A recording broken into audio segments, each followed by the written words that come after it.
At kaugnay niyan, tulong-tulong ang iba't ibang ahensya ng gobyerno, hindi lang para mapabilis ang relief operation, kundi maging ang clearing operations. Si Kenneth Pacientes, sentro ng balita. Bagaman nakalabas na ng Philippine Area of Responsibility ang Bagyong Uwan matapos manalasa sa Pilipinas, bakas ang pinsalang iniwan nito sa ilang bahagi ng bansa, bagay na tinutugunan na ng ilang sangay ng gobyerno.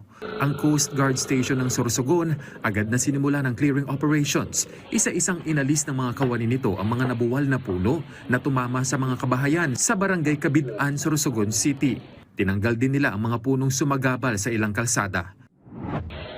Puspusan din ang road clearing operations ng Coast Guard Catanduanes sa bahagi ng Capitol Complex sa Virac, kung saan tiniyak nilang wala ng mga punong nakahambalang sa mga daan. Tumulong na rin ang Deployable Response Group ng PCG Bicol sa pagtatanggal ng mga punong pinatumba ng bagyo sa Plaza Sorsogon City. Inalis din ng Coast Guard Substation ng mga sagabal sa mga daan at mga debris bunsod ng Bagyong Uwan sa Sitio Cemento, Barangay Zambali, Baler, Aurora.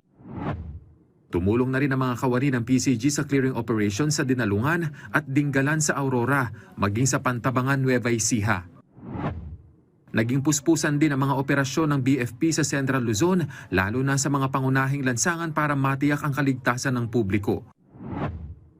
Pinaigting naman ng Philippine Army ang kanilang rescue at relief operation sa kasagsagan at matapos ang pananalasa ng Bagyong Uwan. Ilang mga bata, pamilya ang nasagip maging ang ilang mga alagang hayop.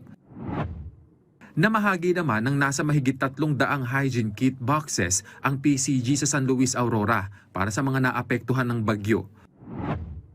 Isang senior citizen din na babae ang na-rescue ng PCG sa Barangay Batis, San Juan City sa kasagsagan ng bagyo noong linggo. Agad siyang nabigyan ng atensyong medikal at mabilisang nadala sa evacuation center.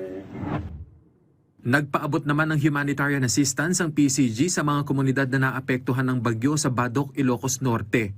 Nakapagpamahagi rin sila ng nasa 130 packs ng relief goods sa Barangay Lacuben. Umasisti rin ang PCG sa pamamahagi ng 100 relief pack sa Bacara Evacuation Center sa Barangay Santa Rita. Nanahan naman ang nasa mahigit 100 evacuee sa Coast Guard Regional Training Center sa Masbate matapos buksan ang pasilidad para sa mga naapektuhan ng bagyo. Agad silang nabigyan ng medical assessment para matiyak na matutugunan ang anumang pangangailangang atensyong medikal. Kenneth Paciente para sa Pambansang TV sa Bagong Pilipinas.